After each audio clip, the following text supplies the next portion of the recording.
창세기 45장 1절에서 8절까지 말씀을 보도록 하겠습니다.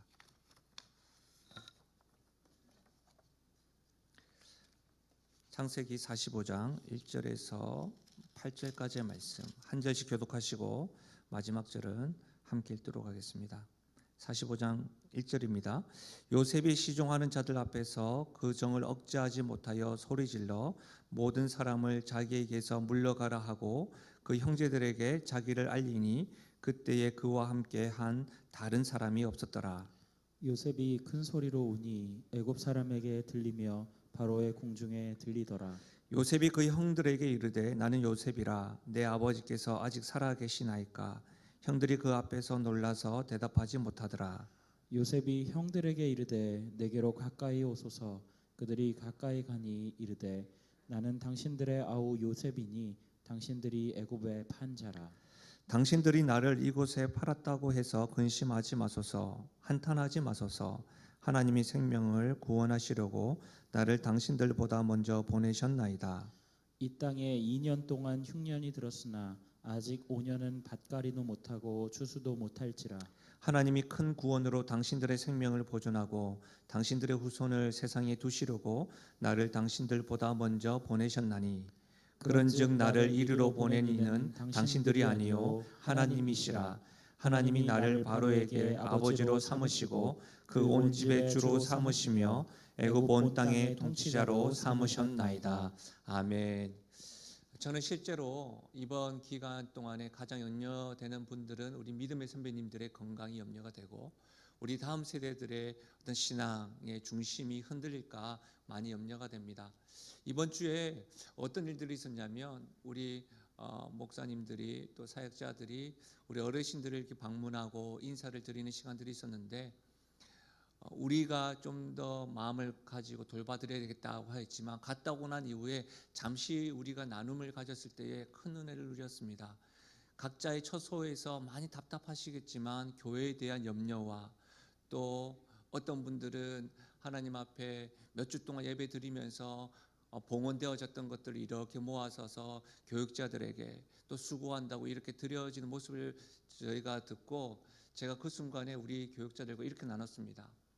우리가 많은 젊은 세대이지만 믿음의 세대들에게 배워야 될 것들은 이 중심이다라는 것들, 그런 것들을 많이 배우고 나눴더랬습니다.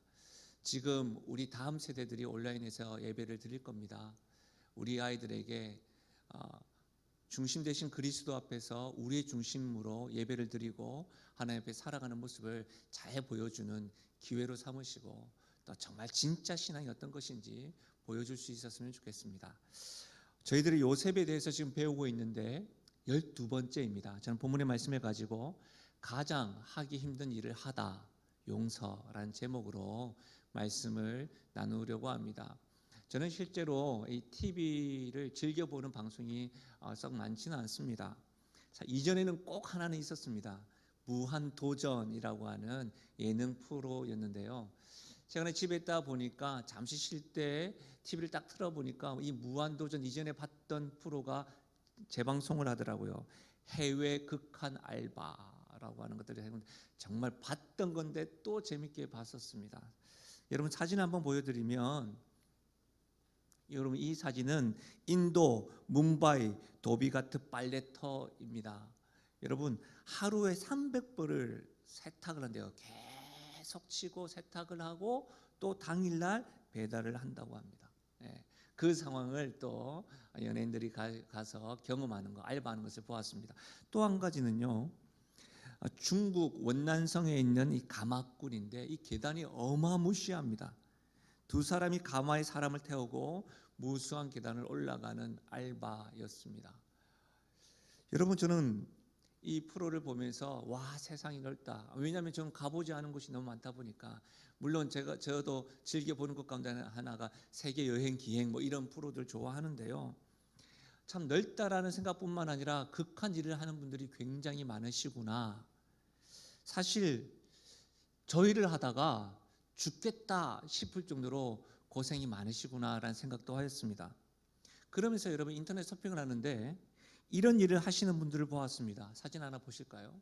자세히 보일지 모르겠습니다. 히말라야의 구릉족입니다. 구릉족. 이분들은요 거대한 꿀벌집을 채집하는 거예요. 이 절벽에 있는 꿀벌집을 채취하기 위해서 절벽의 끈을 타고 길다란 이게 대나무를 이렇게 채취하는 거예요. 보기에도 엄청난 위험이 감수하는 일입니다. 이런 일들 마땅히 해야 될 수밖에 없다면 해야 되겠지만 정말 하기 싫고 힘들고 저희를 어떻게 해 하는 생각들이 듭니다. 여러분 어떠십니까? 여러분에게 빨래터에 가서 하루 종일 통돌이 세탁기도 없고 드림 세탁기도 없고 계속 내가 몸으로 계속 내 몸이 거기 담겨져 있으면서 두 사람을 계속 잃고 뭐 이런 거 하실 수 있으시겠어요? 어떠세요? 정말 하기 싫고 힘든 일을 해야 된다고 한다면 어떤 마음이 드시겠습니까? 요즘에 아이들과 같이 있다 보니까 좋은 점도 있지만 계속 있다 보니까 어떻게 해요? 소리도 높아지고 갈등을 겪기도 합니다.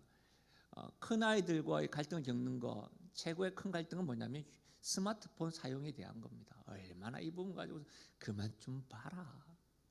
조금밖에 안 봤다. 뭐 좀 해라. 하고 있다. 뭐 이런 이야기 많이 합니다. 우리 아이들이 아주 심각하게 이야기합니다. 많이 본 건 알겠는데 절제가 잘 안 됩니다. 이렇게 이야기하는 것을 듣습니다. 어떠세요, 여러분? 신앙생활에 있어서도 우리는 말씀을 읽고 기도를 해야 된다는 것을 잘 알고 있습니다. 그러나 이와 같은 상황 속에서 코로나19에 잠잠하게 여러분 시간을 보내는 시간들이 많이 주어졌을 때 어떠세요? 이전보다 더 말씀 묵상을 하고 읽으시고 암송을 하시고 큐티를 하시고 기도하는 시간이 더 늘어나셨습니까? 아니면 몸이 늘어나셨습니까?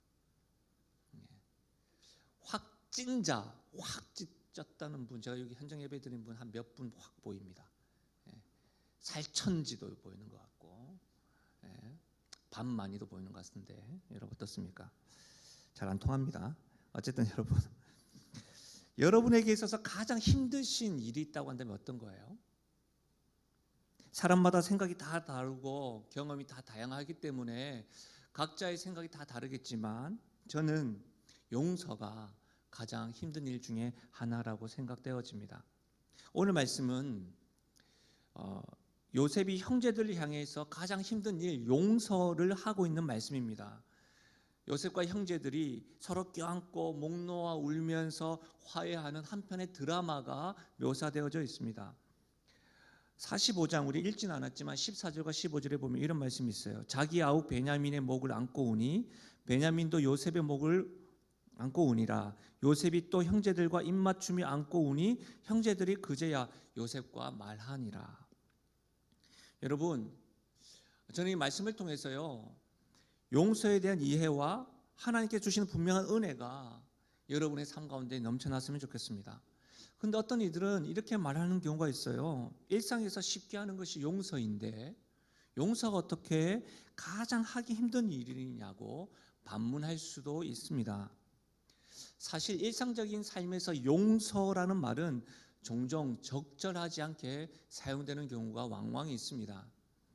이화여자대학교 출판부에서 출간된 용서와 치료라는 책이 있습니다. 그 용서와 치료라는 책에서 보면 용서에 대한 오해 6가지를 제시하는데 그 6가지가 이렇습니다. 용서는 사면이 아니다.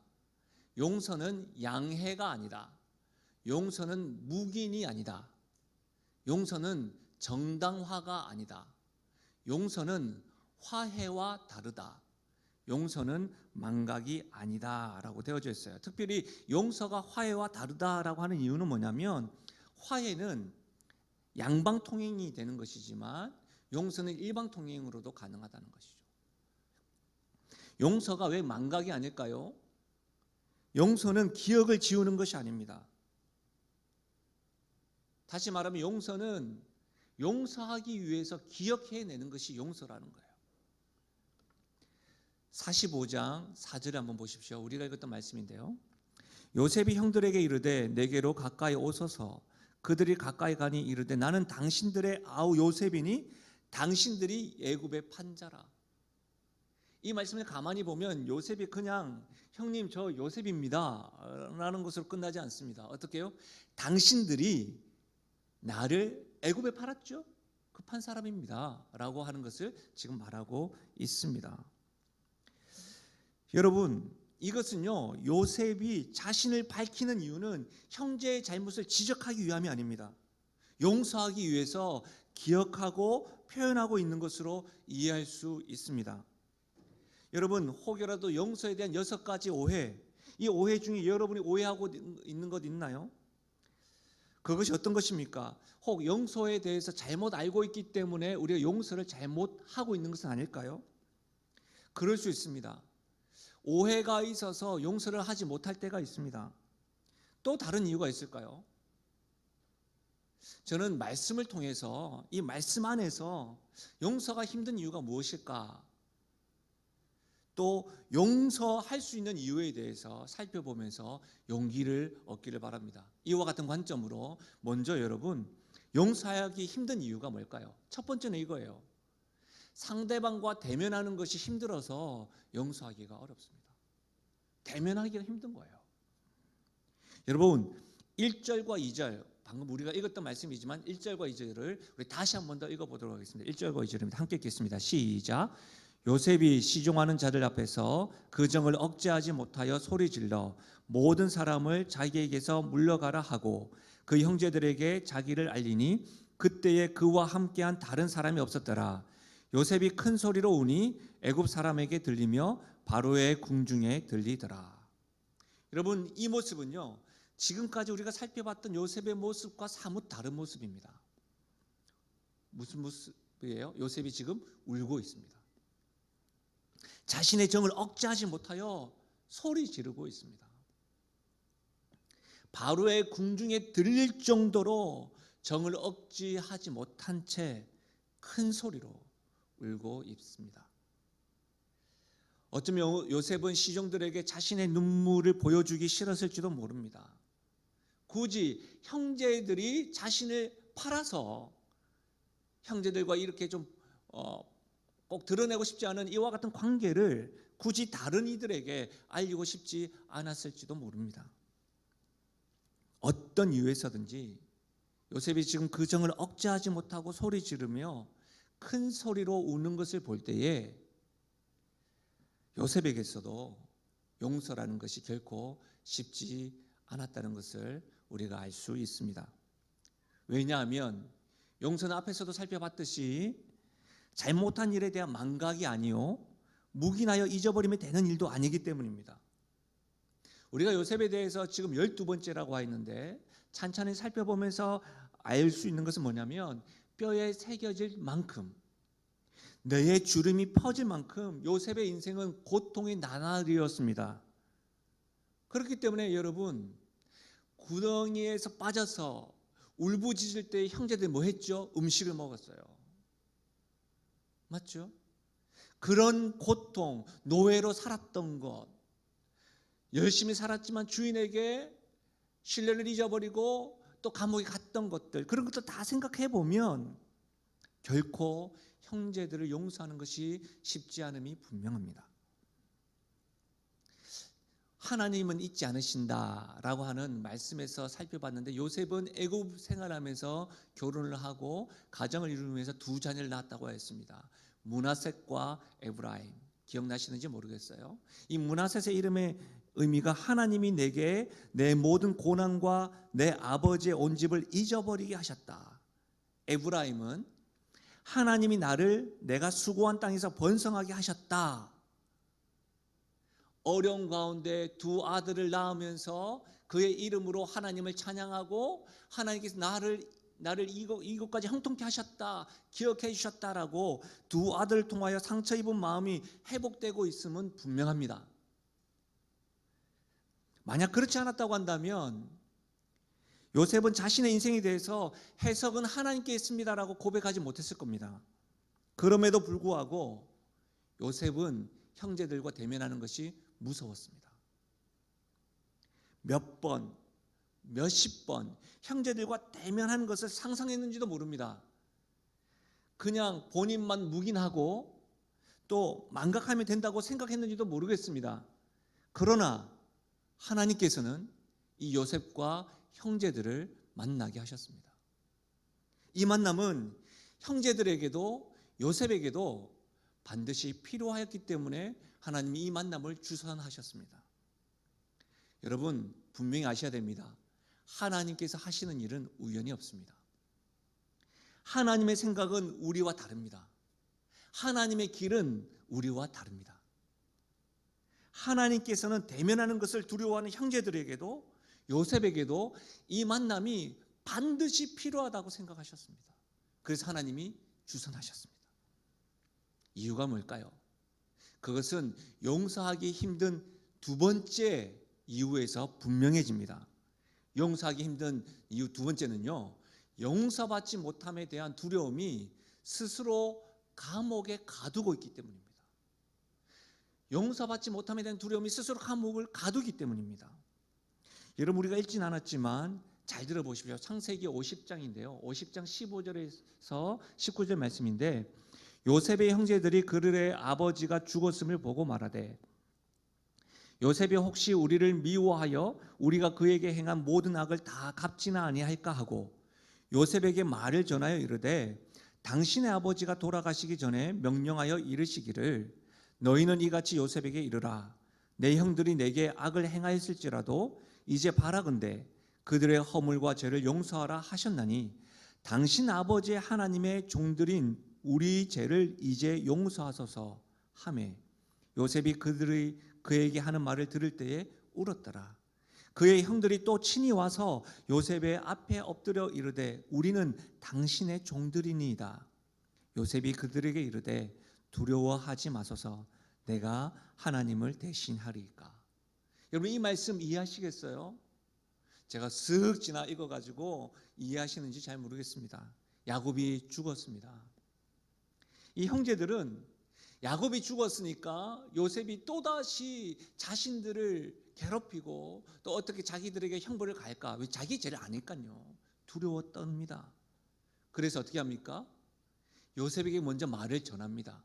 어떻게 해요?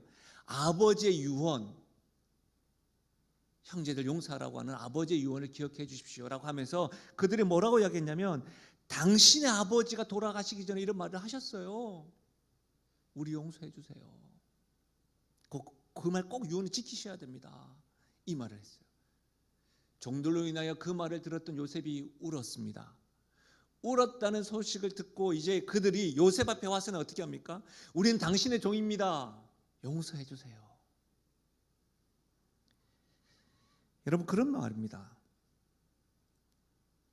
형들의 모습을 보고 어떤 느낌이 드세요? 요셉과 함께 입 맞췄습니다. 함께 안았습니다. 요셉이 뭐라고 했습니까? 두려워하지 마세요. 한탄하지 마십시오. 그렇게 말했음에도 불구하고 요셉의 형제들이 지금 두려움에 사로잡혀 있습니다. 여러분 잘 알고 계시는 남아프리카 대통령 넬슨 만델라, 그분은 무려 27년 동안 감옥에 갇혀 있었죠. 그런데 그 감옥 생활을 끝내고 이렇게 말했습니다. 한번 들어보십시오. 자유를 얻기 위해 감방에서 걸어 나와 물을 향해 걸으면서도 내 고통과 증오를 이곳에 남겨두고 가지 않으면 나는 여전히 감옥 안에 갇혀 있게 되리라는 것을 알았다. 감옥에 갇혔던 이유 누구 때문이야? 그때 그 일이 아니었으면 이라고 했던 여러 가지 감정들과 분노, 그것을 이곳에 나가면서 두고 가지 않으면 여전히 감옥 안에 갇혀 있게 되리라는 것을 알았다라고 말하고 있는 거예요. 소설책 가운데 오두막이라는 소설책이 있습니다. 참 좋은 책인데요. 그 책에 보면 이런 내용이 있습니다. 용서란 너를 산채로 먹어 없애는 힘으로부터 너 자신을 해방시키는 일이야.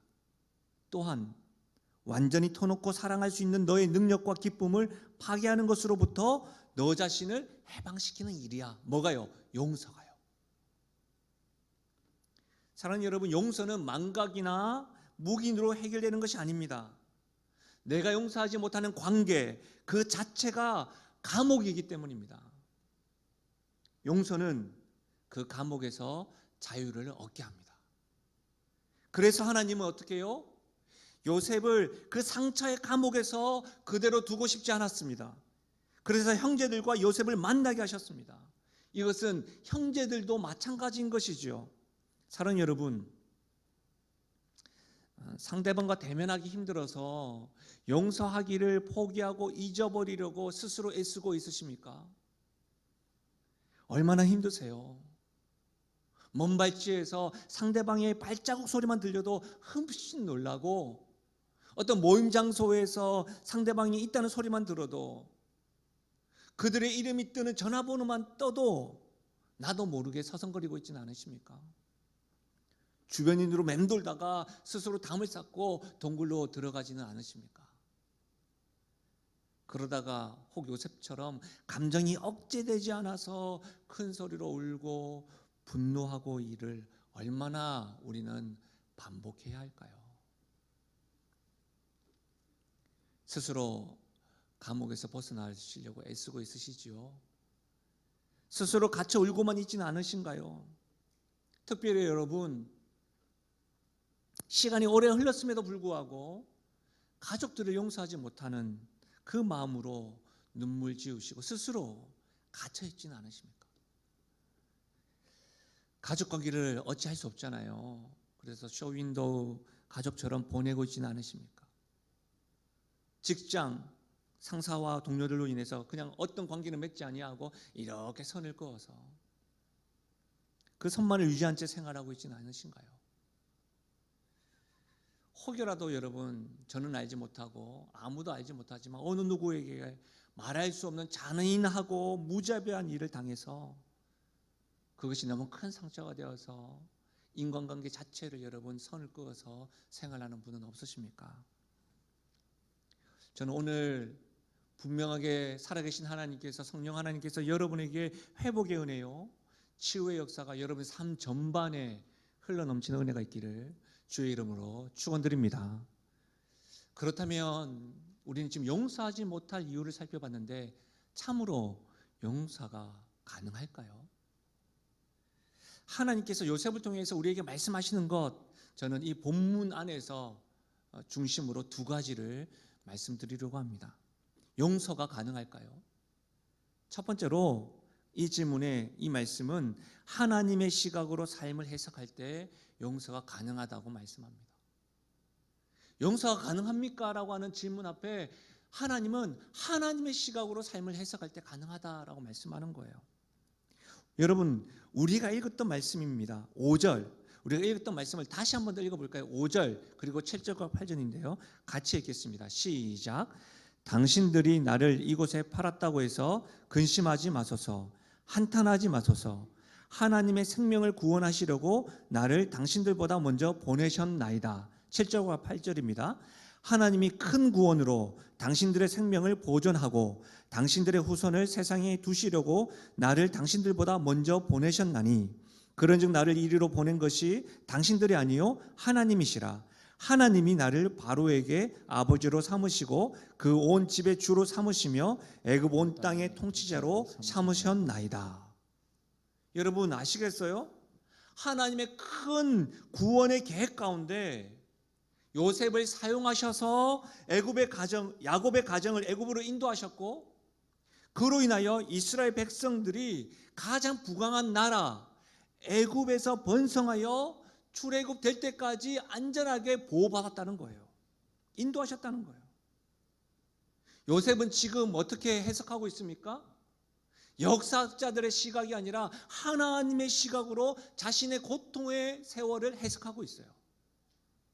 힘들었던 세월이었지만 요셉 자신의 인생의 해석은 뭡니까? 하나님이시라. 하나님이시라. 하나님이 보내셨습니다라고 해석하고 있는 거예요. 여러분, 요셉 알고 있었을까요? 이스라엘 백성들이 애굽의 인큐베이터로 하나님이 사용하셔서 이 땅의 온 인류의 구원자이신 예수 그리스도가 오시는 발판으로 자신을 사용하셨다는 것을 알았을까요? 상상조차 못했을 거예요. 그 어떤 기대도 하지 못했음이 분명합니다. 왜요? 삶이 너무 고되었으니까요. 그러나 여러분, 우리는 알고 있습니다. 알 수 있습니다. 그렇죠? 우리는 구약과 신약이라는 하나님의 말씀을 통해서, 요셉의 인생을 통해서 하나님이 예수 그리스도에 이르기까지 인큐베이터에 넣어서 이렇게 단련하시고 해석하시고 이끄셨다는 것을 우리는 보고 있고 목도하고 있고, 지금 우리 인생 가운데 예수 그리스도를 경험하고 있잖아요. 이런 측면으로 보면 우리는 요셉보다 더 큰 은혜를 경험한 사람입니다. 우리가 하나님의 경륜을 더 이해할 수 있는 사람입니다. 요셉보다도 말입니다. 우리는 요셉의 삶을 통해서 하나님의 큰 구원의 시각을 요셉보다도 더 가질 수 있고 알 수 있는 사람임을 믿으시길 바랍니다. 여러분, 놀랍지 않으세요? 전 놀라워요. 창세기 50장 20절, 당신들은 나를 해하려 하였으나 하나님은 그것을 선으로 바꾸사 오늘과 같이 많은 백성의 생명을 구원하게 하시려 하셨나니. 요셉은 하나님의 시각으로 자신의 삶을 해석하고 있습니다. 구원의 계획으로만 해석할 뿐만 아니라 고통을 선으로 인도하시는 하나님의 시각을 가지고 있어요. 지금 코로나19로 인해서 힘들지 않은 사람이 어디 있습니까? 우리 크리스찬들은 하나님을 믿고 있다고 한다면 변호하기에 앞서서 하나님의 희망과 소망을 붙잡고 주변인들에게 빛과 성된 역할을 해야 될 줄로 믿습니다. 우리 하나님은 이 고통의 순간도 선으로 바꾸시고 이끄시는 분임을 확신할 수 있기를 주의 이름으로 축원드립니다. 사실 여러분, 이 고통을 선으로 인도하시는 하나님에 대한 믿음이 흔들리게 되면 하나님의 시각으로 자신의 삶을 해석하기는커녕 하나님에 대한 분노가 일어나고 하나님을 향한 섭섭함이 일어나고 스물스물 하나님을 용서하지 못하는 데까지 이르러요. 가장 쉬운 게 뭔지 아세요? 어려움 있을 때마다 다른 사람에게 책임 전가하는 거예요. 그렇지 않아요? 누구 때문이다, 그때 그렇게 하지 않았더라고 한다면 우리가 이렇게 고통 겪지 않았을 거예요. 이게 가장 쉬워요, 여러분. 그 일은 이 모든 문제가 해결되고 난 이해가 돼요. 그런데 그렇게 하다 보면 어떻게, 내가 손바닥 딱딱 치고 나서 그 문제가 하나님에게까지 가요. 선지자 요나도 그랬습니다. 우리 요나를 살펴봤잖아요. 근데 여러분 보십시오. 4장 1절입니다. 요나가 매우 싫어하고 성냈습니다. 누구에게? 하나님에게.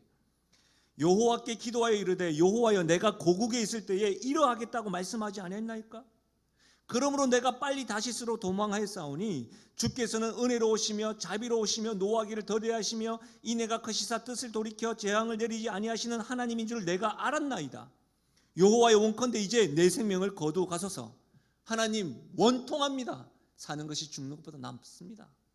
지금 하나님께 화내고 있는 거예요. 혹 지금의 상황 가운데 요나와 같이 하나님에게 분이 일어나고 다른 사람에게 분이 일어나는 사람이 있으십니까? 하나님에 대한 이 섭섭함이 스물스물 올라와서 하나님과의 관계가 다 귀찮아지신 분이 있으십니까? 그렇다면 요나처럼 여러분, 하나님 앞에 포장된 모습이 아니라 정직하게 분노를 쏟아내 보십시오. 그럴 때 여러분이 하나님 용서할 수 있는 것이 아니라 하나님이 어떤 분이신지를 경험하게 될 거예요. 하나님께서 세세하게 들어주시고 기다리면서 여러분에게 말씀해 주실 거예요. 요나를 일깨워 주셨던 것처럼요. 여러분, 코로나19로 인해서 우리 답답한 들이 참 많이 있지 않습니까? 그런데 환경이 깨끗해지고 우리가 전혀 보지 못하는 여러 가지 시각들이 또 열리는 것을 보게 됩니다. 제가 자료를 가운데 아프리카 오지의 나라 차드의 아름다운 문인 무스타파 달렙이라는 분의 글을 제가 보게 되었습니다. 그분이 이렇게 이야기했어요. 한번 들어보십시오. 아무것도 아닌 그 하찮은 것, 코로나19를 이야기합니다. 그 하찮은 것에 의해 흔들리는 인류, 그리고 무너지는 사회. 코로나 바이러스라 불리는 작은 미생물이 지구를 뒤집고 있다. 보이지 않는 어떤 것인가가 나타나서는 자신의 법칙을 고집한다. 그것은 모든 것에 새로운 의문을 던지고 이미 안착된 규칙들을 다시 재배치한다. 다르게, 새롭게. 글들이 많이 있습니다. 그런데 한번 보십시오. 기업들이 못 해내던 일도 해냈다. 세금 낮추기 혹은 면제, 무이자, 투자 기금 끌어오기, 전략적 원료 가격 낮추기 등 서방의 강국들이 시리아, 리비아, 예멘에서 얻어내지 못한 휴전과 전투 중지 것들을 이 조그만 미생물은 해내었다. 순식간에 우리는 매연 공기 오염이 줄었음을 깨닫게 되었고 시간이 갑자기 생겨 뭘 할지 모르는 정도가 되었다. 부모들은 자신의 아이들에 대해 알아가기 시작했고 아이들은 집에서 가족과 함께 하는 시간에 대해 배우기 시작했으며 일은 이제 더 이상 삶에서 우선이 아니고 여행, 여가도 성공한 삶의 척도가 아님을 깨닫기 시작했다. 우리는 가난하거나 부자거나 모두 한 배에 타고 있음을, 시장의 모든 물건들을 마음껏 살 수도 없으며 병원은 만원으로 들어차 있고 더 이상 돈으로 해결되는 문제들이 아님을 깨닫게 되었다. 코로나 바이러스 앞에서는 우린 모두 똑같이 연약한 존재일 뿐이라는 것도 단 며칠이면 충분했다.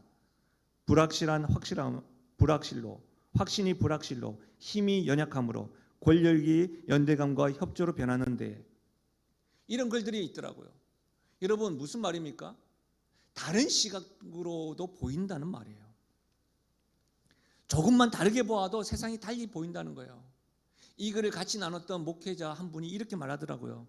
지금 당장 어려운 분들이 참 많이 있으시겠지만 적어도 아주 길게는 우리 후손들에게 깨끗한 지구를 물려줄 수 있겠다라는 생각도 했습니다라고 하더라고요. 아주 작은 시각의 변화도 지금 어려움을 다르게 해석할 수 있습니다.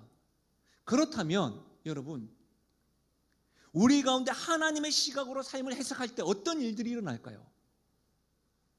어렵게만 느껴지는 용서가 요셉처럼 우리 역시도 가능할 줄로 믿습니다. 하나님의 시각, 하나님의 마음과 하나님의 시각이 여러분의 삶 가운데 장착되시기를, 그리고 지금이야말로 하나님의 시각이요 하나님 마음이 제대로 믿음으로 작동되시기를 주의 이름으로 간절히 축원드립니다.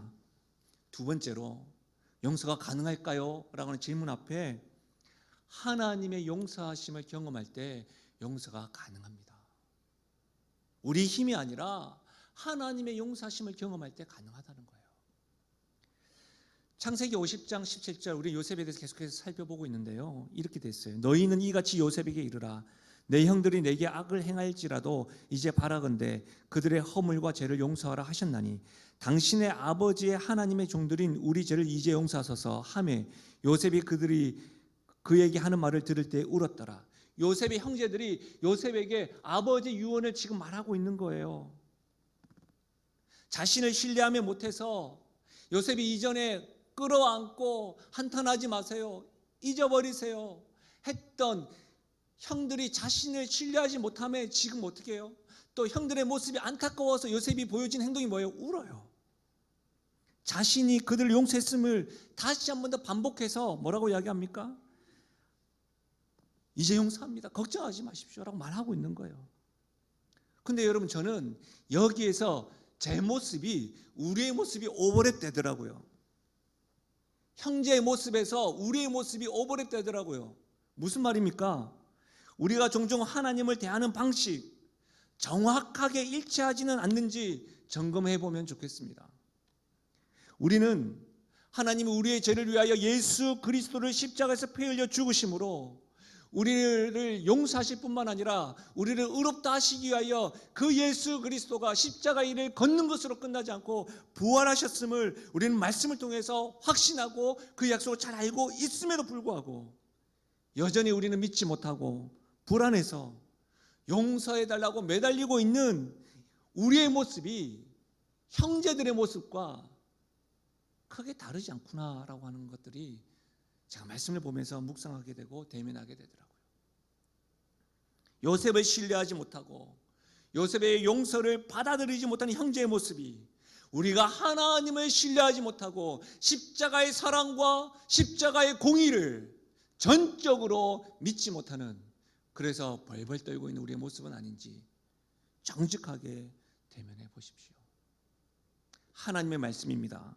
시편 103편 12절 동이 서에서 먼 것 같이 우리의 죄과를 우리에게서 멀리 옮기셨다. 에베소서 4장 32절입니다. 서로 친절하게 하며 불쌍히 여기며 서로 용서하기를 하나님이 그리스도 안에서 너희를 용서하심과 같이 하라. 형제들 간에 친절하고 불쌍히 여기고 용서하라는 말씀이 너희가 가지고 있는 정서와 감정과 의지와 용기로 하는 것이 아니라 하나님이 그리스도 안에서 너희를 용서한 그 은혜로 감당하라.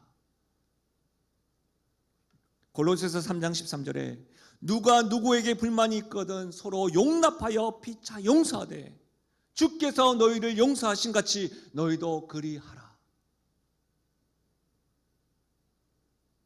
어떤 분들은 정부에 대해서, 어떤 분들은 여러 사람들에 대해서, 어떤 분들은 이 상황에 대해서, 어떤 분들은 하나님에 대해서 용서가 되지 않는 분들이 있을 줄로 압니다.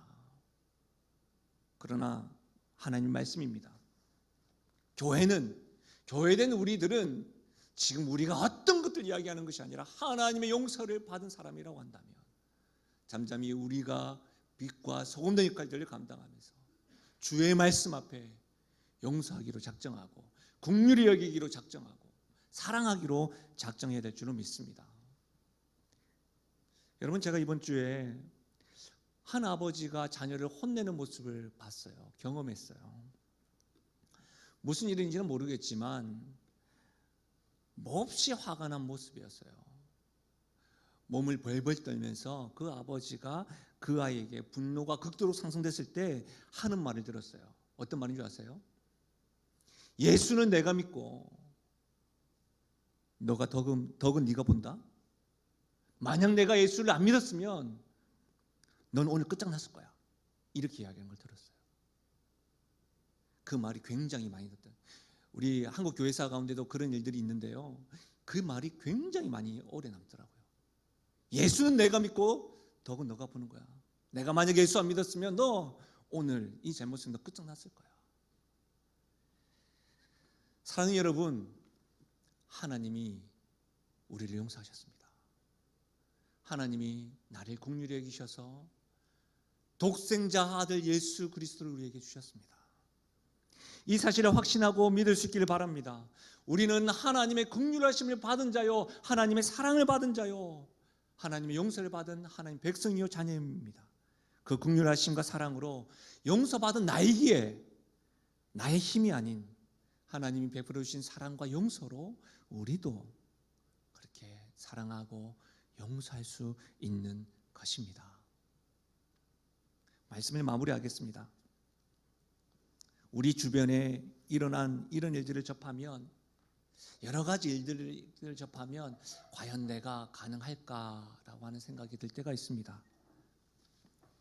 저는 아직 시간이 더 필요합니다. 지금 당장 용서할 준비가 되어 있지 않습니다라고 하시는 분이 있을 겁니다. 그 마음 그대로 하나님께 가십시오. 난 왜 이 정도 받게 되지 않아? 아니요, 그렇게 자책하지 마시고 하나님, 저 아직까지 준비가 되지 않았어요. 하나님 은혜를 더 해주세요. 이렇게 기도하시면 됩니다. 그렇게 기도하는 것부터가 우리가 할 수 있는 용서의 작은 시발점입니다. 하나님은 그 마음도 이해하십니다. 사랑하는 여러분, 내일부터 고난주간이 시작되어집니다.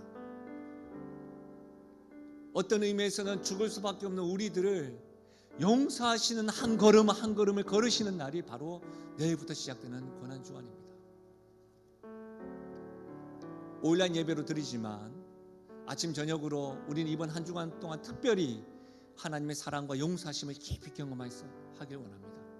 주님께서 지고 가신 그 십자가를 지고 걷는 것이 어떤 의미인지 우리도 깊이 묵상하고, 우리도 주님을 본받아서 그 용서의 길을, 사랑의 걸음들을, 십자가의 길을 걸어가는 우리가 되기를 소원합니다. 우리 입장에서는 가장 하기 힘든 일이 용서입니다. 그 힘든 일을 우리 주님이 하셨고 그 사랑을 받은 자가 우리들입니다. 우리의 형편과 삶 속에서 이럴수록, 위기와 힘겨울수록 참된 용서와 사랑을 흘려보내서 예수 믿는 교회가 다르구나, 예수 믿는 크리스찬이 다른 거구나.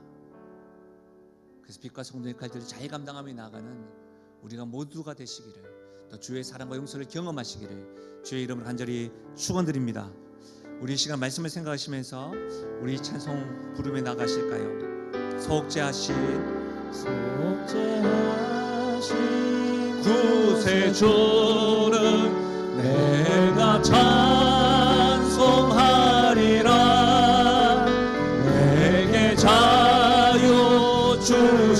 주시려고 주가 곧 우리 다시 한 번 더 찬양하실까요? 속죄하신 구세주를 속죄하신 구세주를 내가 찬송하리라.